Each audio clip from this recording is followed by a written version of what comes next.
यहाँहरू सबैजनालाई फेरि पनि जय मसीह।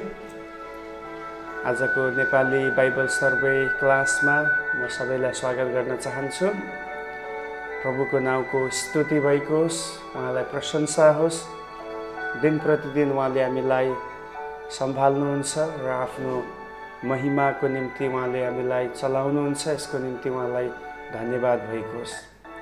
आज फेरि हामी परमेश्वरको वचन सिक्नको निम्ति उहाँको उपस्थितिमा यसरी आफैलाई लिएर आएका छौँ। अनि आउनुहोस् हामी प्रार्थनाको साथमा आजको हाम्रो यो क्लासलाई अगाडि बढाउनेछौँ। जसरी गएको दिनमा प्रभुले हामीलाई अगुवाई गर्नुभएको छ, त्यसै गरी आज पनि परमेश्वरको विशेष गाइडेन्स हाम्रो बिचमा रहेको होस् भनिकन हामी प्रार्थना गर्नेछौँ। स्वर्गीय पिता, हामी तपाईलाई धन्यवाद दिन्छौँ। आजको सुन्दर यो क्लास तपाईले हामीलाई उपलब्ध गराउनु भयो। हामीले सिक्नुपर्ने बुझ्नुपर्ने कुराहरू आज हामीलाई बुझ्नलाई तपाई मद्दत गर्नुहोस्। पवित्र आत्माको विशेष गाइडेन्स हाम्रो बिचमा राखिदिनुहोस्। हामी तपाईलाई प्रभु हाम्रो जीवनबाट नै महिमा दिन चाहन्छौँ। हामीलाई तपाईले सिकाउनुहोस्। विशेष गरी आज हामीले सिक्नुपर्ने कुरा, हामीले बुझ्नुपर्ने कुराहरू प्रभु, जसै हामी अगमवक्ताका पुस्तकहरूबाट अगाडि बढ्नेछौँ, तपाईँ परमेश्वरको विशेष अगुवाई हाम्रो बिचमा रहेको होस्। क्लासको सुरुदेखि आखिरसम्म तपाईँले अगुवाई गर्नुहोस्। तपाईँको नामको महिमा भएको होस्। आदर महिमा प्रभु सबै तपाईँलाई दिँदै माग्दछौँ ख्रीष्ट येशू प्रभुको नाउँमा, आमेन। हामी आजदेखि अगमवक्ताहरूको पुस्तकलाई विचार गर्नेछौँ। आजको टपिक अब तपाईले लेख्न सक्नुहुन्छ, अगमवक्ताहरूको पुस्तक भनेर। अब हिजो हामीले अगमवक्ताहरूको बारेमा हेर्दै थियौँ समग्र रूपमा, तर आज ती अगमवक्ताहरूलाई एक एक गरेर हामी हेर्नेछौँ जसले पुस्तकहरू लेखेका छन्। अब हाम्रो मेन टपिक भनेको तपाईँलाई याद छ, राज्य विभाजनदेखि निर्वासनसम्मको समय हाम्रो त्यो मुख्य टपिक हो। त्यसको अन्डरमा पनि आज हामी विशेष अब अगमवक्ताका पुस्तकहरूलाई हामी हेर्नेछौँ। अनि अगमवक्ताको पुस्तकहरूमा अब हाम्रो बाइबलमा, अहिलेको बाइबलमा हामीले हेऱ्यौँ भने चाहिँ अब यशायादेखि सुरु भएको छ। तर वास्तवमा घटनाक्रम अनुसार जस्तो घटना बगेको छ, फ्लोइङली यो जाँदैछ, त्यो अनुसार चाहिँ यशाया धेरै पछि आउने अगमवक्ता हुन्। त्योभन्दा पहिला अरू नै अगमवक्ताहरू छन्। त्यसकारण हामी को पछि को अगमवक्ताले पुस्तकहरू लेखे हामी त्यसलाई हेर्नेछौँ। सबैभन्दा पहिलो चाहिँ अब मानिन्छ ओबदियाको पुस्तक, अगमवक्ताको पुस्तकमा ओबदिया भन्ने अगमवक्ताले पुस्तक लेखेका छन्। ओबदियाको पुस्तक लेख्ने कारण हैन, उद्देश्य भनेको चाहिँ यो छ, परमेश्वरका मानिसहरूलाई परमेश्वरले चुन्नु भएको जुन जातिहरू थिए, यो जातिहरूलाई हानि पुर्याउने समूहहरू थिए। अनि त्यो मध्ये एउटा समूह हो एदोम भन्ने देश, एदोमी जाति। अब एदोमले चाहिँ बारम्बार यहुदीहरूलाई के गर्दै थियो, सताउँदै थियो। जब उनीहरू मिश्र देशदेखि निक्लेर आए, त्यो समयदेखि नै एदोमीहरूले इस्राएलीहरूलाई, अब म यहाँ इस्राएली यसकारण भन्दैछु किनभने त्यो बेलामा विभाजित भएको थिएन, त्यसमा कन्टेक्स्ट अनुसार बुझ्नुपर्छ तपाईँहरूले, ओके। अनि यहुदीहरूलाई सताइ नै गरेको छ। सुरुदेखि नै हमेसा यहुदीहरूको विरोधमा उत्रेको थियो। अनि यो पुस्तक लेख्नुको उद्देश्य यही हो कि परमेश्वरका मानिसहरूलाई हानि पुर्याउनेहरूलाई परमेश्वरले पनि हानि पुर्याउनुहुन्छ। हालेलुया। Those who harm God's people, God will revenge them. God will also harm them. परमेश्वरले पनि उनीहरूलाई हानि पुर्याउनुहुन्छ जसले उहाँको मानिसहरूलाई हानि पुर्याउँछ। यही सन्देश दिनको लागि नै यो पुस्तक लेखिएको। वास्तवमा सबैभन्दा अगमवक्ताको पुस्तक पुरानो नियममा सानो पुस्तक, it is very short but it has very meaningful message God has delivered through Obadiah. Okay? अब एदोमहरू को थिए? Who was Edomites? उनीहरू चाहिँ याद गर्नुस्, इसहाकको दुईजना छोराहरू थिए, याकुब र यता एसाउ। अब याकुबबाट पुरा इस्रायल राष्ट्र भयो, यता एसाउबाट चाहिँ एदोमी जातिको सुरु भयो र एदोम देश बन्यो।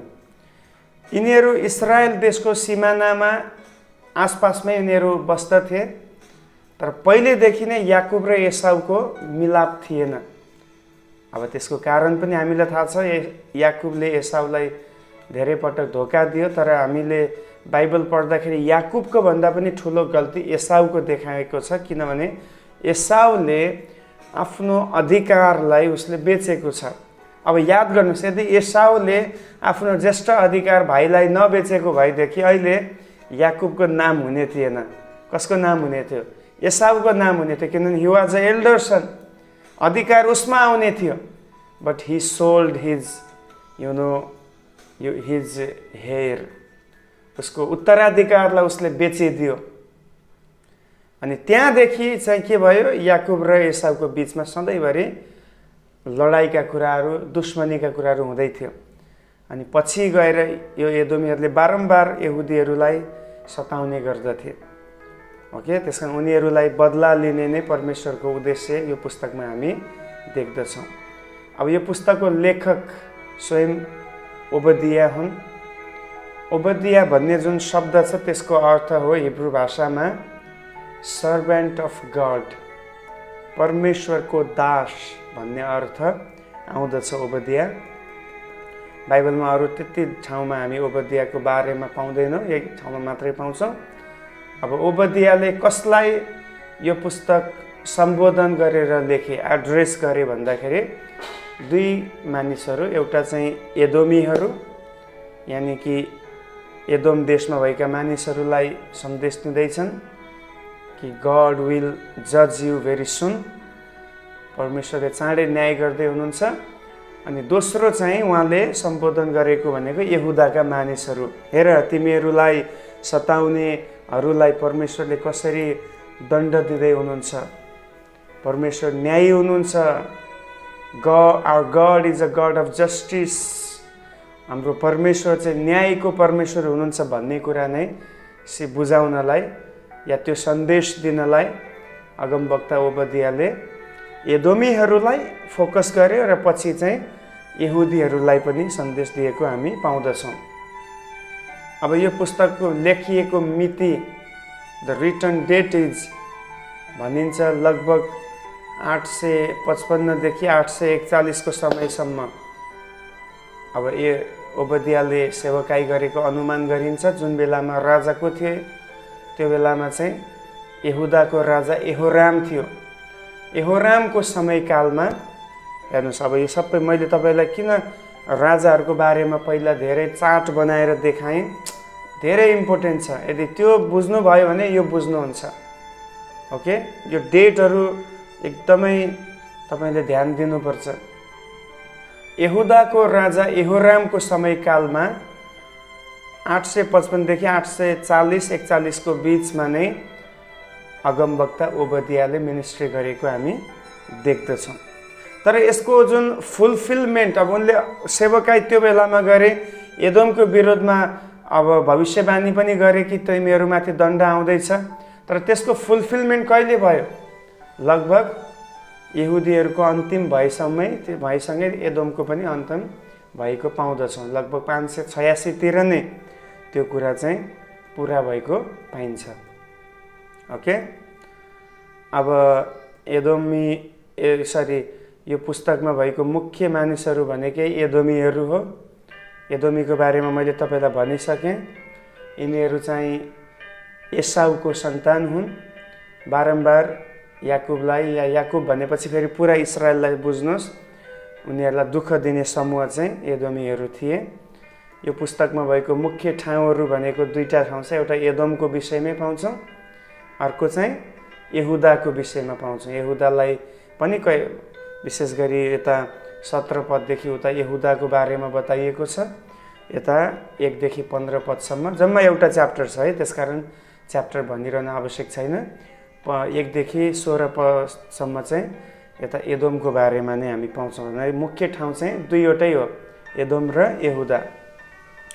अब यो पुस्तकको की वर्स एकदमै इम्पोर्टेन्ट छ है। मुख्य पदले जहिले पनि हामीलाई कुरा बुझाउँछ कि वास्तवमा त्यहाँ के छ त। की पद भनेको चाहिँ ओबदियाको पुस्तक 1 अध्यायको 15 पद। 15 पद मात्रै भनौँ न होइन, एउटै मात्र अध्याय भएको कारण। 15 पदमा यसरी लेखिएको छ, म पढ्नेछु। सबै जाति जातिहरूका निम्ति परमप्रभुको दिन नजिकै आइपुगेको छ। तैँले जस्तो गरेको छस् तँलाई पनि त्यस्तै गरिनेछ। तेरा कार्यहरू तेरो आफ्नै थाप्लोमा फर्केर आउनेछन्। ओके, प्रभुको वचन सुन्नुहोस्। परमेश्वर के भन्नुहुन्छ? सबै जाति जातिहरूको निम्ति परमप्रभुको दिन भनेको के हो? परमप्रभुको दिनमा दुईवटा कुरा हुने गर्छ। पहिलो कुरा चाहिँ अधर्मको उहाँले दण्ड गर्नुहुन्छ या न्याय गर्नुहुन्छ, जसले परमेश्वरको वचनको खिलाफमा काम गर्छ, अरूलाई सताउँछ, न्यायलाई भ्रष्ट पारेर जिएको छ। God will judge them in his day, the day of the Lord. Okay, दोस्रो चाहिँ परमप्रभुको दिनमा न्याय नपाएकाहरूलाई उहाँले न्याय पनि दिलाउनुहुन्छ। उहाँले दबिएकाहरूलाई उहाँले उठाउनुहुन्छ। हालेलुया। परमप्रभुको दिन, such a great day for them who are waiting patiently for his day. परमप्रभुको दिन तिनीहरूको लागि चाहिँ एउटा ग्रेट महान दिन हुनेछ, जो उहाँलाई पर्खेर बसिरहेको छ। तर तिनीहरूको लागि यो भयानक हुनेछ जोहरू आफ्नो अधर्ममा पापमा उनीहरू बागी भएर जीवन व्यतीत गर्दैछ। अनि आज म तपाईलाई सोध्न चाहन्छु, तपाईको लागि चाहिँ परमप्रभुको दिन कस्तो हुनेछ? If you are not walking according to his word, then तपाईको लागि पनि यो हानिकारक दिन हुन सक्छ। But my friends, I want to suggest you, if you turn to the Lord and you obey his commandments, you love his word, then the day of the Lord is going to be great for your life. Hallelujah. त्यसैले यहाँ यही भनिएको छ, तैँले जस्तो गरेको छस् तँलाई पनि त्यस्तै गरिनेछ। Remember one thing, यो चाहिँ बाइबलको प्रिन्सिपल हो। God, there is a principle of God. Okay, यहाँ चाहिँ परमेश्वरको हामी कानुन देख्दछौँ, नियम देख्दछौँ। नियम के छ? तैँले जस्तो गर्छस् तँलाई पनि त्यस्तै गरिनेछ। जुन नापमा तिमीले नाप्छौ त्यही नापमा तिमी पनि नापिनेछौ। जुन कुरा तिमीले रोप्छौ त्यही तिमीले कटनी गर्छौ। जे कुरा तिमीले माथि फ्याँक्छौ त्यही तल फर्केर आउनेछ। जे तिमीले अरूको बारेमा सोच्छौ त्यो तिम्रो बारेमा पनि गरिनेछ। यो चाहिँ परमेश्वरको प्रिन्सिपल हो। It is a doctrine of God. Okay, अब यहाँनिर यो सन्देश कसको लागि हो? एदोमीहरूको लागि। अब पृष्ठभूमि तपाईले बुझिसक्नुभयो। बारम्बार यिनीहरू यहुदीहरूलाई सताउने व्यक्तिहरू थिए। यहुदीहरू केही मात्रामा प्रभुको निम्ति धर्मी र धार्मिकताको जीवन जिउने व्यक्ति थिए, तर यिनीहरूको शत्रु एदोमीहरूले उनीहरूलाई बारम्बार सताउने गर्दथे। अब एदोमीहरूको बल केमा थियो? याद गर्नुहोस्, एदोम देश चाहिँ अलिकति उच्च ठाउँमा थियो, माथि बसालिएको एउटा देश थियो। अब माथि भएपछि उनीहरूको ताकत अटोमेटिकली बढ्छ। किनभने कोही पनि लडाइँ गर्न आयो भने तलदेखि पहाड चढ्न गाह्रो पर्थ्यो। उनीहरू पहाड चढेर एदोमीहरूलाई भेट्टाउन्जेलसम्म माथिबाट यदि ठुला ठुला ढुङ्गाहरू नै गुडाइदियो भने पनि काफी छ शत्रुहरूलाई हराउन। त्यसकारण जहिले पनि याद गर्नुहोस्, लडाइँको निम्ति राजाहरूले पहिलेको समय किन किल्लाहरूलाई उनीहरूले ओगट्थे? किल्लाहरू कहाँ हुन्थ्यो? जहिले पनि उच्च ठाउँमा हुन्थ्यो। नेपालमा तपाईँले देख्नुभएको छ पृथ्वीनारायण शाहका किल्लाहरू, उनले उच्च उच्च एकदम चोटीहरूमा किल्ला बनाएको थियो। कारण के हो? ताकि आफू पनि सुरक्षित रहन सकियोस् र शत्रुहरूलाई पनि सजिलैसँग हमला गरेर पराजित गर्न सकियोस् भन्ने उद्देश्य हो। सो एदोमीहरूको घमण्ड, उनीहरूको बल भनेकै यही थियो कि उनीहरू चाहिँ उच्च ठाउँमा बस्दथे। अनि तर प्रभुले भन्दै हुनुहुन्छ, तिमीहरूले जस्तो गरेका छौ तिमीहरूलाई पनि त्यस्तै गरिनेछ र तेरो कार्यहरू तेरो आफ्नै थाप्लोमा फर्केर आउनेछन्। जे तिमीले गरेको छ त्यो तिमीले नै भोग्नेछौ। त्यसकारण प्रिय, आज हामी पनि होसियार हुनुपर्छ। यदि हामी खराबीलाई फैलाइरहेका छौँ भने खराबी हाम्रो बिचमा पनि, जीवनमा पनि आउँछ। यदि हामी अरूको बारेमा नराम्रा कुराहरू फैलाउँछौँ भने नराम्रो कुरा तपाईँको बारेमा पनि गरिनेछ। ओके, अरूलाई तपाईँले राम्रो कुरा बोल्नुहुन्छ, अरूको भलाइको कुरा गर्नुहुन्छ, तपाईँलाई पनि भलाइका कुरा आउनेछन्। सो जे तपाईँले आफ्नो जीवनबाट देखाउनुहुन्छ त्यही तपाईँले प्राप्त पनि गर्नुहुन्छ। God is faithful.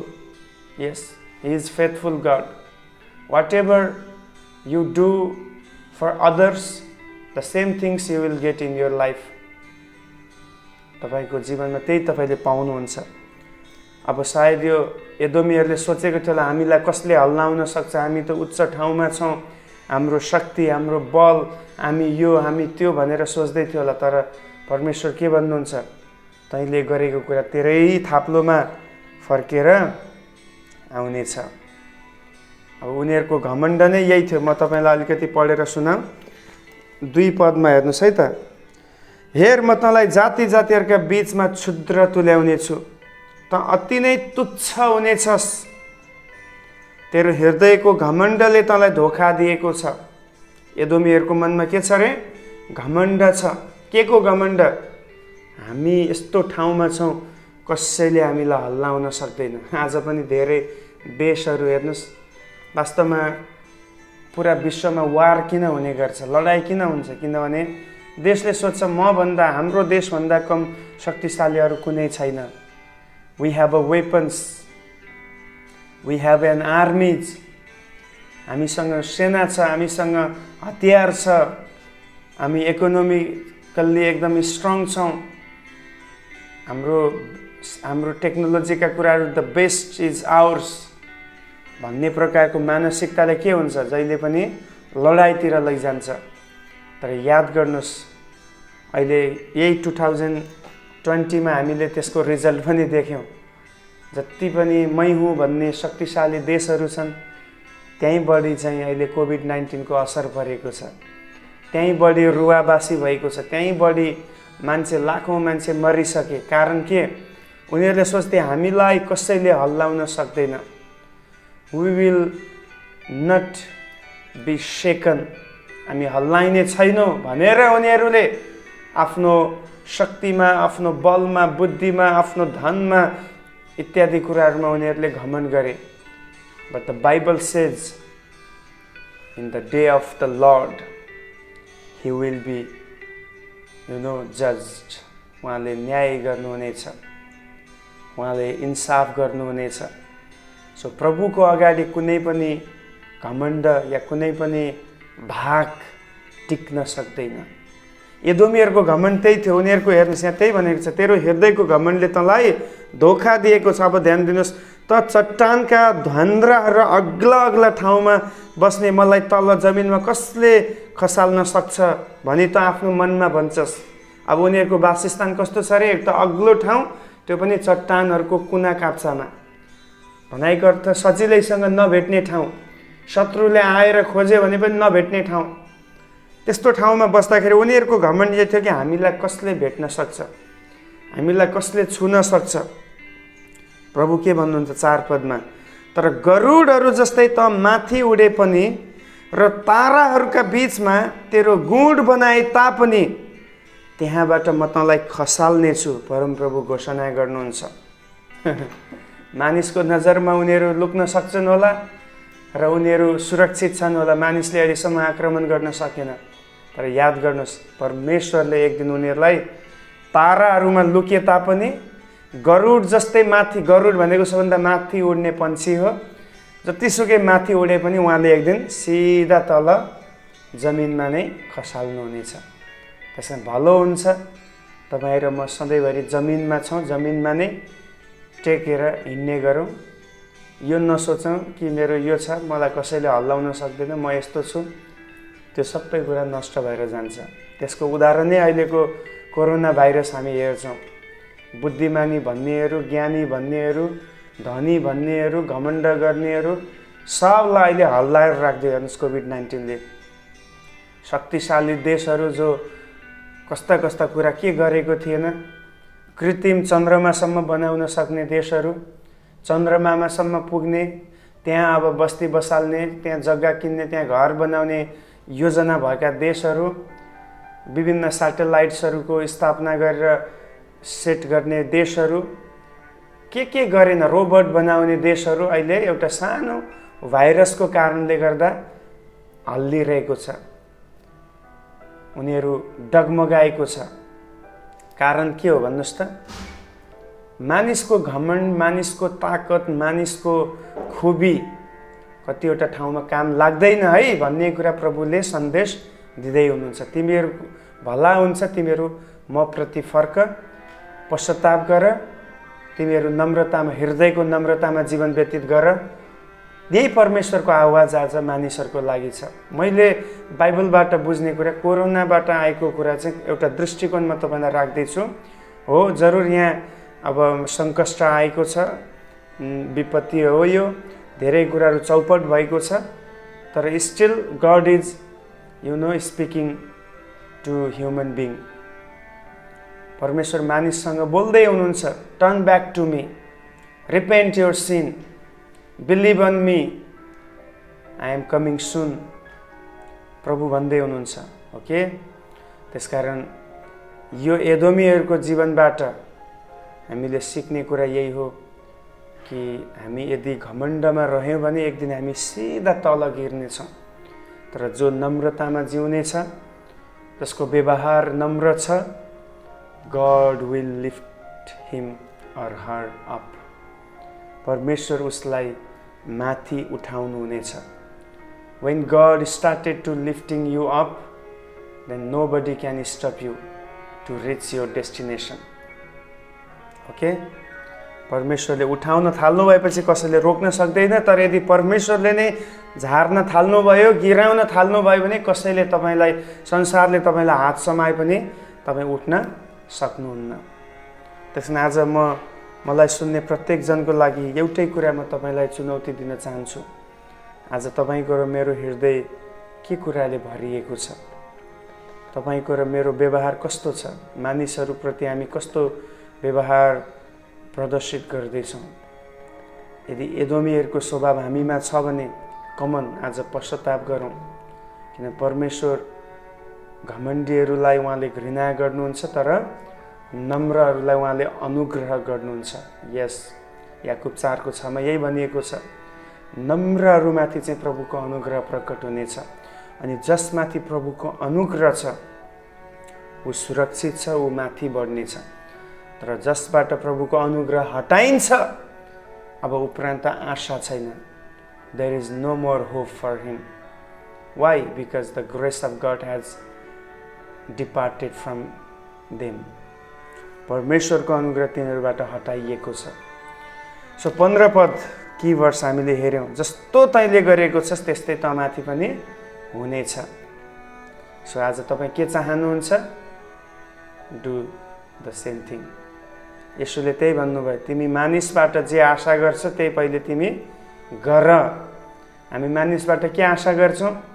मानिसले हामीलाई आदर गरोस्, मानिसको अगाडि हाम्रो इज्जत होस्। Then you should respect others, you should honour others. When you start to honor your God, God will honor you. When you start honor your people, people will honor you. Yeah, that is a principle. हामी अगाडि बढ्नेछौँ। यो पुस्तक ओबदियाको पुस्तकको blueprint भनेको चाहिँ यो पुस्तक 2 भागमा विभाजित छ। 2वटा हिस्सामा यो पुस्तकलाई हामी विभाजन गर्न सक्छौँ। पहिलो चाहिँ एदोमको बर्बादी, डिस्ट्रक्सन अफ द एडोमाइट्स, एदोमीहरूको बर्बादी 1 देखि 16 पदसम्म। अब यहाँ चाहिँ ओबदिया अगमवक्ताले उनीहरूको बर्बादीको विषयमा उनीहरूमाथि ठुलो सर्वनाश आउँदैछ। तिमीहरूले त सोच्दैछौ हामी चट्टानहरूमा बस्नेछौँ, तर त्यही चट्टानलाई प्रभुले चकनाचुर पार्नुहुनेछ। तिमीहरूले त सोच्दैछौ हामी डाँडाहरूमा बसाल्नेछौँ, तर प्रभुले त्यही डाँडालाई समतल बनाइदिनुहुनेछ। त्यसपछि के गर्छौ? अनि यहाँ चाहिँ उनीहरूको बर्बादीको बारेमा पाउँछौँ। अब पछि गएर अगमबानी बोल्ने बित्तिकै त्यो पुरा भएको छैन, तर जब बेबिलोन साम्राज्य माथि माथि बढ्दै थियो, जब यहुदालाई उसले क्याप्चर गर्यो, त्यो समयमा उसले एदोमलाई पनि, एदोमीहरूलाई पनि उसले बर्बाद गरिदिएको छ, सर्वनाश गरेको छ। अब बेबिलोन भनेको यस्तो साम्राज्य एकदमै प्रबल हुँदै गएको थियो अनि एकदमै ताकतवर सेना उसले तयार पारेको थियो नबुकदनेस्सरले। अनि जति पनि देशहरू थियो आसपासमा, ती सबै देशहरूलाई बेबिलोनले के गर्यो? आफ्नो कब्जामा लियो। अनि यो प्रोफेसी चाहिँ लगभग 586 तिर यो चाहिँ फुलफिलमेन्ट भएको हामी पाउँदछौँ। ओके, अब दोस्रो चाहिँ यो पुस्तकको रूपरेखा छ, विभाजन छ। इस्राएलको पुनर्स्थापन। इस्राएलको पुनर्स्थापन भनेपछि, इस्राएल भनेपछि अब फेरि तपाईँ विभाजित भनेर नसोच्नुहोस्। एउटा होल नेसनलाई तपाईँ, एउटा यहुदी जातिलाई तपाईँ सोच्नुहोस्। यहुदीलाई हामी इस्राएली पनि भन्छौँ होइन, इस्राएल देशमा उनीहरू सेटल भएका थिए। अब यो इस्राएलको पुनर्स्थापनको विषयमा यहाँ के भनिएको छ? 17 पददेखि तल, 17 देखि 21 सम्म हामी त्यो कुराहरू पढ्न पाउँछौँ। म एकचोटि एउटा पद पढ्ने पनि छु। तर सियोन पर्वत चाहिँ, पर्वतमा चाहिँ उद्धार हुनेछ। हेर्नुहोस् है, सियोन भन्नाले यहुदी जाति या इस्राएल देश भनी सम्झनुहोस्। त्यो पवित्र रहनेछ। याकुबको घरानाले आफ्नै उत्तराधिकारको अधिकार गर्नेछ। याकुबको घराना आगो हुनेछ र योसेफको घराना एक ज्वाला बन्नेछ र एसावको घराना चाहिँ ठोसा मोसा हुनेछ। यिनीहरूले त्यसलाई आगोमा सल्काएर भस्म पार्नेछन्। एसावको घरानाबाट बाँचेको एउटै पनि हुने छैन, परमप्रभुले यसै भन्नुभएको छ। अब बुझ्नुभयो? एसावको घराना चाहिँ ठोसा मोसा हुनेछ। ठोसा कति बेला हुन्छ? जब एउटा बोट या कुनै चिज जलेर नष्ट हुन्छ, अन्तिममा त्यसको कुनै रूप हुँदैन, त्यो एउटा सानो ठोसा मात्रै बाँकी रहन्छ। तर याकुब र योसेफलाई चाहिँ यहाँ बताइएको छ, उनीहरू चाहिँ आगो र आगोको ज्वाला बन्नेछ। अब पुरा यहुदालाई परमेश्वरले एउटा इस्टाब्लिस गर्नुहुनेछ, उनीहरू चाहिँ रहिरहनेछन् भन्ने कुरा यहाँ बताइएको छ। वास्तवमा अब त्यो हामी देख्छौँ पनि, उनीहरू केही वर्षको लागि, 70 वर्षको लागि निर्वासनमा त गए, तर पछि फेरि उनीहरू आफ्नो देशमा फर्किआए र उनीहरूको देश इस्टाब्लिस भयो। अनि यहाँ म तपाईँलाई एउटा वचनको आधारमा एउटा भविष्यवाणी तपाईँको लागि भन्न चाहन्छु। यदि आज तपाईँ सायद डिस्ट्रक्सनमा हुनुहुन्छ, तपाईँ केही नाश भएको देख्दै हुनुहुन्छ, या तपाईँको जीवनमा तपाईँ केही बर्बादी भएको देख्दै हुनुहुन्छ, तपाईँको परिवारमा तपाईँले सर्वनाश देख्नुभयो, कमन तपाईँ यदि प्रभुको जन हो भने, प्रभुमा तपाईँ आस्था गरिरहनुहुन्छ भने तपाईँ नाश हुनुहुने छैन, तपाईँको अन्त हुने छैन। बर्बादी जरुर आउनेछ, but God will restore again. परमेश्वरले तपाईँलाई फेरि रिस्टोर गर्नुहुनेछ। अनि आज मलाई सुन्ने प्रत्येक जनहरूको लागि म यो भन्न चाहन्छु, परमेश्वरले तपाईँलाई रिस्टोर गर्नुहुनेछ। के तपाईँ आज उहाँको उपस्थितिमा बनिरहनुहुन्छ? सायद अहिलेको क्षणिक, अहिलेको करेन्ट सिचुएसन तपाईँको फेभरमा छैन होला। तपाईँ पनि यहुदीहरू जस्तै केही वर्षको लागि निर्वासनमा जानुभयो होला, but God will restore you. परमेश्वरले तपाईँलाई फर्काइ ल्याउनुहुनेछ। He restores your health. सायद तपाईँको हेल्थ इस्युजहरू छ, बिमारीहरूबाट तपाईँ ग्रसित हुँदै हुनुहुन्छ. Come on, receive it in Jesus' name. He will restore your health. He will restore your financial. परमेश्वर तपाईँको आर्थिकलाई पनि उहाँले रिस्टोर गर्नुहुनेछ. सो दोस्रोबाट हाम्रो लागि आशा छ. प्रभुका जनहरू लड्ने त छन्, but he will again stand. He will rise up again. Amen. अब यो पुस्तकको मुख्य विषय भनेको पनि दुईटा छ, छोटो विषय छ, त्यसकारण आज नै म यसलाई कन्क्लुड गर्न चाहन्छु. पहिलो चाहिँ हामी यस ठाउँमा हामी न्यायकै विषयमा देख्छौँ, जस्टिसको विषयमा देख्छौँ. अब न्याय भन्नाले हामी दुईतर्फी न्याय मैले अलरेडी बताइसकेँ. एउटा चाहिँ दुष्ट कर्म गर्नेहरूलाई दण्डको न्याय, अर्को चाहिँ धार्मिकताको कुरामा स्थिर हुनेहरूमा चाहिँ परमेश्वरको इनामको समय. न्यायमा जहिले पनि, जजमेन्टमा जहिले पनि दुईटै कुरा हुने गर्छ, दण्ड दिने कुरा, इनाम दिने कुरा. ओके, पनिसमेन्ट र रिवार्डको टाइम हो जजमेन्ट डे चाहिँ. अब यहाँ हामी न्याय कसको विषयमा देख्छौँ? एउटा चाहिँ एदोमीहरूको लागि न्याय छ, कारण उनीहरू घमण्डी थिए, उनीहरू हठी थिए, परमेश्वरका अभिषिक्तहरूमाथि उनीहरू हात उठाउँथे, उनीहरूको विरोधमा बोल्थे. याद गर्नुहोस्, परमेश्वरले जसलाई नियुक्त गर्नुभएको छ उसको विरोधमा बोल्नु पनि पाप हो. यो एदोमीहरूले त्यही गर्थे, हर समय यहुदीहरूको विरोध गर्थे, खण्डन गर्थे, उनीहरूको विषयमा क्रिटिसाइज गर्थे, अरू देशमा अफवाह फैलाउँथे. अनि यो चाहिँ शैतानले गराउने कुरा हो. त्यसमा प्रिय हामी विश्वासीहरू सुध्रिनुपर्छ. ब्याकबाइटिङका कुराहरू, क्रिटिसिजमका कुराहरूलाई हामीले छोडेर आशिषमय कुराहरू बोल्नु पर्दछ. यदि त्यो छ भने हामी पनि पापमा छौँ, प्रभुले न्याय गर्नुहुन्छ. त्यसकारण यहाँ एदोमीहरूको बर्बादीको न्याय छ. र दोस्रो चाहिँ यहुदीहरूलाई सताउने एदोमीहरूले जुन सताए, अब यहुदीहरूलाई त्योबाट छुटकारा प्रभुले दिलाउँदै हुनुहुन्छ. प्रभुले उनीहरूमाथि असल दिनहरू ल्याउँदै हुनुहुन्छ. त्यो न्यायको पाठ हो. दोस्रो यो पुस्तकको मुख्य विषय, अन्तिम विषय हो, त्यो हो घमण्ड, प्राइड.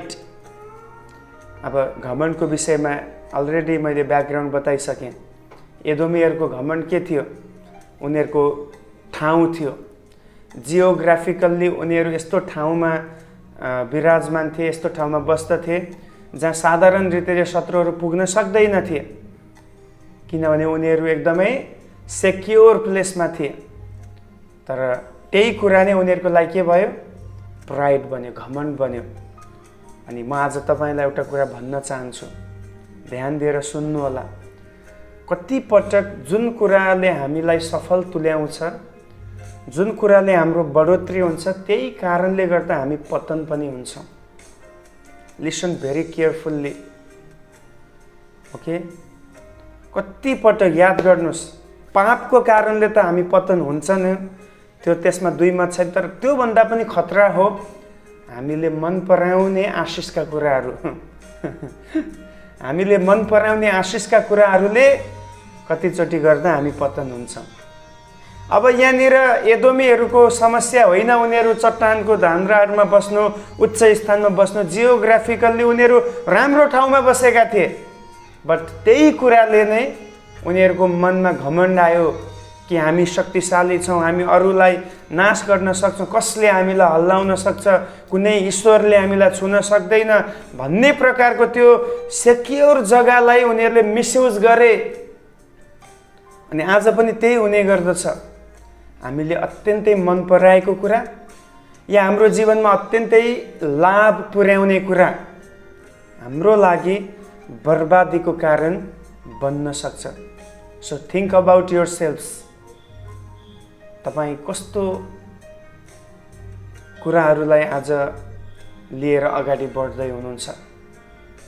यदि कुनै पनि कुराले तपाईँलाई यो सोच त लगाउँछ, oh I am secure, I am something भनेर तपाईँलाई सोच्न लगाउँदैछ भने सोच्नुहोस्, तपाईँ एक दिन जरुर तल गिर्ने हुनुहुन्छ. यस्तो ठाउँमा गिर्नुहुन्छ फेरि तपाईँ सायद उठ्न पाउनुहुन्न. सो गिर्नुभन्दा अगाडि, प्रभुको क्रोधको कचौरा खनिनु अगाडि तपाईँ त्यसलाई अधीन गर्नुहोस्. हो, धन हामीलाई प्रभुले दिनुहुन्छ, ट्यालेन्ट्स प्रभुले हामीलाई दिनुहुन्छ, वरदान हामीलाई प्रभुले दिनुहुन्छ। अब तपाईँलाई भनिहालौँ, आज हामी क्रिस्चियनहरूको पतन हुने भनेको धेरै जस्तो सेवकहरूको पतन हुने चाहिँ वरदानहरूको कारणले गर्दा हो। प्रभुले हामीलाई वरदान दिनुहुन्छ के को लागि? एउटै काम हो, अरूलाई सेवकाई पुर्याउनलाई। तर धेरै पटक सेवकाई पुर्याउँदा पुर्याउँदा हामी सफल हुन थाल्छौँ, मानिसहरूले आदर गर्न थाल्छन्, ताली बजाउन थाल्छन्, एकदमै ठुला ठुला आदरका शब्दहरू आउन थाल्छ, अनि त्यसपछि हाम्रो मनमा सिङ पलाउन थाल्छ। ओहो, म त यस्तो भइसकेको छु, वा मेरो ताकत, वा मेरो बोली, वा मेरो सुन्दरता, वा मेरो धन, वा मेरो छोराछोरी, वा मेरो परिवार इत्यादि, वा मेरो घर इत्यादि कुराहरू जब सफलता तपाईँको चरणमा हुन्छ, कदममा हुन्छ, त्यसलाई यदि तपाईँले अधीन गर्न सक्नु भएन भने अन्तिममा त्यसले तपाईँलाई अधीन गर्छ र तपाईँ त्यहाँबाट निक्लन सक्नुहुन्न। त्यसमा के छ त्यस्तो कुरा? वरदानको कुरा मैले गरेँ। प्रभुले हामीलाई वरदान दिनुभएको अरूको सेवकाईको लागि, अरूलाई प्रभु चिनाउनको लागि हो। याद गर्नुहोस्, आज तपाईँसँग भएको वरदानलाई, खुबीहरूलाई तपाईँ के को निम्ति चलाउँदै हुनुहुन्छ?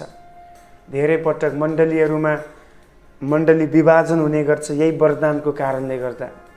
धेरै पटक मानिसहरूमा त ठुलो कि म ठुलो भन्ने प्रकारको रवैया हुने गर्छ यही वरदानहरूको कारणले गर्दा। मलाई सुन्ने प्रत्येक प्रियहरूलाई म भन्न चाहन्छु, यदि तपाईँसँग भएको यो सानो वरदानको लागि कारण तपाईँ घमण्ड गरेर केही सोच्दै हुनुहुन्छ भने तपाईँ ठुलो महिमादेखि चुक्दै हुनुहुन्छ। Make more humble yourself and God will lifting you up high. प्रभुले तपाईँलाई माथि उठाउनु हुनेछ। त्यस कारण आजको क्लास हामी सबैको लागि एउटा चुनौतीपूर्ण क्लास छ। हामी यो वचनअनुसार छोटो प्रार्थना गरौँ। प्रभु, तपाईँको चरणमा आउँदछौँ। आज हामीले सिके जस्तै प्रभु, हामी जान्दछौँ हाम्रो घमण्डको कुराहरू, हामीले मन पराउने कुरा, हामीलाई सफलता बनाउने कुराहरूले नै हामीलाई कतिचोटि बर्बाद गर्दछ। प्रभु, हामीलाई दिन प्रतिदिन यो ज्ञान दिनुहोस् कि हामी तपाईँलाई नै हाम्रो जीवनको घमण्ड बनाउन सकौँ, न कि हामीले पाएको चिजहरू, न कि हामीसँग भएको खुबीहरू, ट्यालेन्ट्सहरू, वरदानहरू, न कि हाम्रो कला र सुन्दरताहरू। प्रभु, हामीमाथि दया गर्नुहोस्। साथै प्रभु, हामीले हेऱ्यौँ तपाईँ न्यायी परमेश्वर हुनुहुन्छ। हुन पाओस् तपाईँको न्यायमा हामी इनाम पाउने योग्यका व्यक्तिहरू बन्न सकौँ। प्रत्येक सुन्ने जनहरूलाई आज एउटा डिसिजन लिएर अझ नम्र हुँदै अगाडि बढ्नलाई तपाईँ सहायता गर्नुहोस्। धन्यवाद छ प्रभु, यो क्लासलाई तपाईँले अगुवाई गर्नुभयो, तपाईँको उपस्थिति हाम्रो बिचमा दिनुभयो, आफ्नो वचनको खुलासा हामीलाई गर्नुभयो। दिन प्रतिदिन हामी वचनको आधारमा आफैलाई सिँगार्न सकौँ, आफैलाई निर्माण गर्न सकौँ र परिपक्व मानिस बनी तपाईँको सेवामा खडा हुन सकौँ। सबै महिमा आदर तपाईँलाई दिँदै माग्दछौँ, बिन्ती प्रार्थना यीशु प्रभुको नाउँमा, आमेन। धन्यवाद।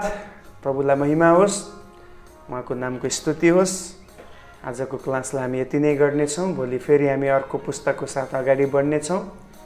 आई होप कि तपाईँहरूको लागि यो आशिषको कारण हुँदैछ, अनि अरूलाई पनि भिडियोहरू पठाइदिनुहोस् ताकि उहाँहरूले पनि सिक्न सकुन्। May God bless you all. जय मसीह।